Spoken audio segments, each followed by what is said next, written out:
Right, so my name is Stas. I don't know why they include my nickname in it. No idea. We have to ask Nadia for that. So I'm an engineer, as you can see. I'm not a programmer in a common sense of way. So I like to fly this little fella. Yeah, where is the button? This little fella. I really do enjoy that. I'm trying to get my CPL. And I really enjoy doing shooting stuff. So if you too, I don't know, reach me at Twitter or something.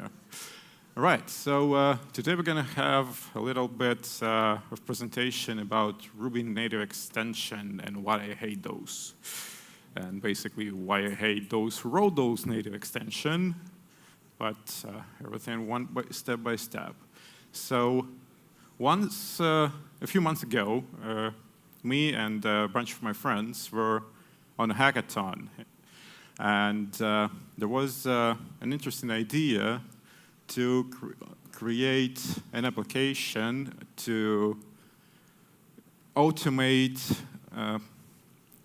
everything you do with the Docker containers. Please raise your hands who use the Docker. All right, quite a few. So you know that writing configuration files kind of sucks, right? You have to write it down once and again and again and again for your all new Rails applications, Hanami applications, whatever applications. So we thought, why not automate that? That would be great, right? You just supply your gem file, we grab everything you need, we intelligently try to understand what specific libraries you need, and we'll supply you a Docker container configuration. And we did just that. But after we've done it, yeah, the configuration file, the simplest configuration file is here, everything you need.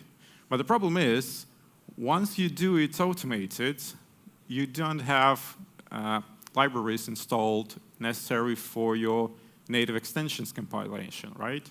Because if you use something like PG or MySQL, they have to be compiled C libraries in order to actually connect to databases, for example. So yeah, you get this nasty little fella who actually had this at least once. Yeah, frustrating, yeah? I mean, like, frustrating. So what you do when you expect that, well, you have this. You go to Google or, say, Stack Overflow, yeah. So you get then installing all these little fellas, right? Because you have to need a compiler to compile and a bunch of standard libraries. So yeah, let's fix those.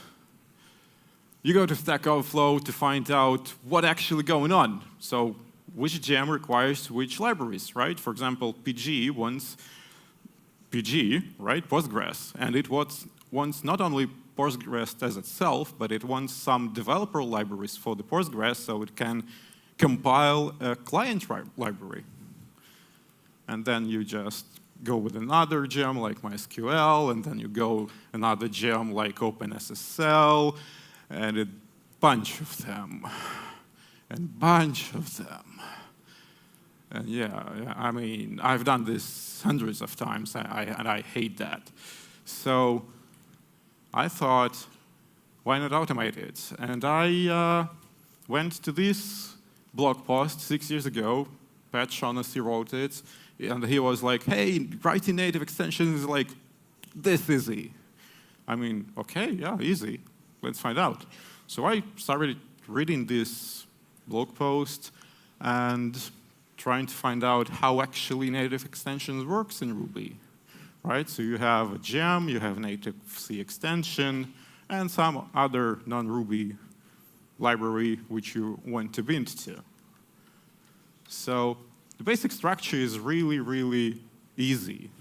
In Ruby, in gem, to create a binding to native extension, you just place one file in one little folder named ext, and the file name is xconfirb.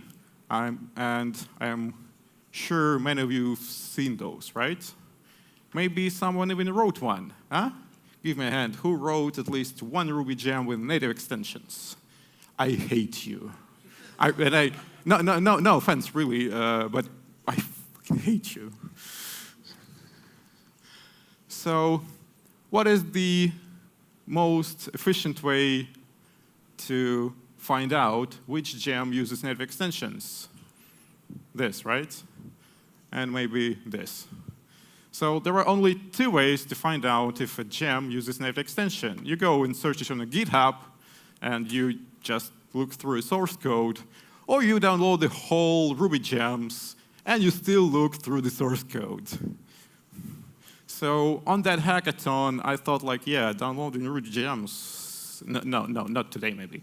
So I got stick with the first option. I searched the GitHub. Searching it by hand wasn't something I would like to do. So I wrote a little something. Yeah, very exciting. I know. Now, if you want to read this, really, I'll share my slides, because it's nothing interesting. It's not a clean code. Who writes clean code in hackathon? Yeah, no one. Right, exactly. But it works. Hey, it works in pretty much acceptable time frame. So you get to the GitHub. After that, script compiled a list of Linux where you can find those gems with native extensions. So you get there and you just cycle through it. And you cycle through it, and you just understand how creepy actually native extensions are, because those xconfirb files are not standardized. So every Ruby gem defines those libraries and headers they rely on in their own way.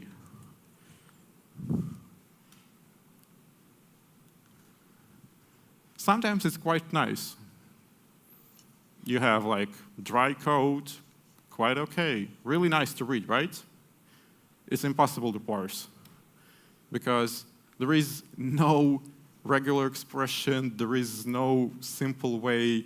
Basically, there is no way to parse it automatically, because, well, there is like couple thousand gems using native extensions, and pretty much all of them uses native extensions and defines native extensions in their own pretty way. And their own way, yeah, that's a little bit maybe not as big as I wanted it to, but pretty much clear code and absolutely not possible. So this is my most liked example of absolutely nice code and absolutely not parsable code. This is how they include the necessary files to be compiled. Do you know where? It's in another file. You don't know what's there? There's a link to another GitHub repo. Yes, there is really nice stuff to do. Really nice doing business with your files. Make do so next time. Please don't write this. Because, no, write this, write this, write this. This is pretty cool. You just tell people that will 100% get into this error. You just tell them, hey, yo, man, this is the library you need. Most probably this is the package you'll find it in. Yeah, most probably this package is not in the core repository of your Linux distrib or core somewhere in Mac or whatever system you use, but that's a start, right? Something to start with. There is another one, quite okay. Even two different stuffs on Gentoo and Ubuntu. Cool, huh? So, yeah. I was like, the first time I was like, hey, hundreds of gems, we should fucking standardize it. Because, yes. And then I remembered of this picture. If you know what I mean, because there is no way, absolutely no way, we could do one standard after there are so many gems already implemented. I mean, it's just gonna take too much time, and quite frankly, no one will merge that into their repository, right? Because it works, right? And who cares about a little bit frustrated developer, right? So after that hackathon, I had some free time, so I actually downloaded the Ruby gems. It's heavy. Quite heavy. This is only latest versions of every gem. So I didn't download actual whole Ruby gems because it's too heavy, right? But only those that recent versions. So I cycled through those a little bit. I understood how the Ruby gem packages work. It's just a tar with gzip tar. Okay. So yeah, I wrote a little script to get all those native extension files. Pretty much easy. Just go through files, cycle through them, get a few threads. Some of them are dying. Oh, who cares about threads, right? So, and then the easy way, nice stuff. So, a tar reader for a gem, then the gem compiled of 3 files of metadata, data, and some other data. So you just get the data tar gz, and you unwrap it and untar it, and then you search for file xconfirb, and then you just get that file, because pretty obvious you don't need anything else, right? No. And then there is one thing really nice about it. You get to correspond these libraries inside the xconfirb file, which are defined, well, you've seen how, with the actual package names, which the system gonna provide you with, right? A little bit of magic. I will not show you how I did this. This was hours and hours and hours of work, a few scripts to try to a little bit automate stuff. So a few regular expressions here and there, and after a while, after reading through a whole array of those packages, we get to this. A hash, right, a list, compared of a gem and libraries it requires. This is my favorite one. This is an actual gem on a Ruby gems. And you can install it and compile it. Not sure about the second one. Yeah. So you could get me on a GitHub with this thing. I just created it a few minutes ago. It's still empty. I'm gonna applaud the research I did for this presentation.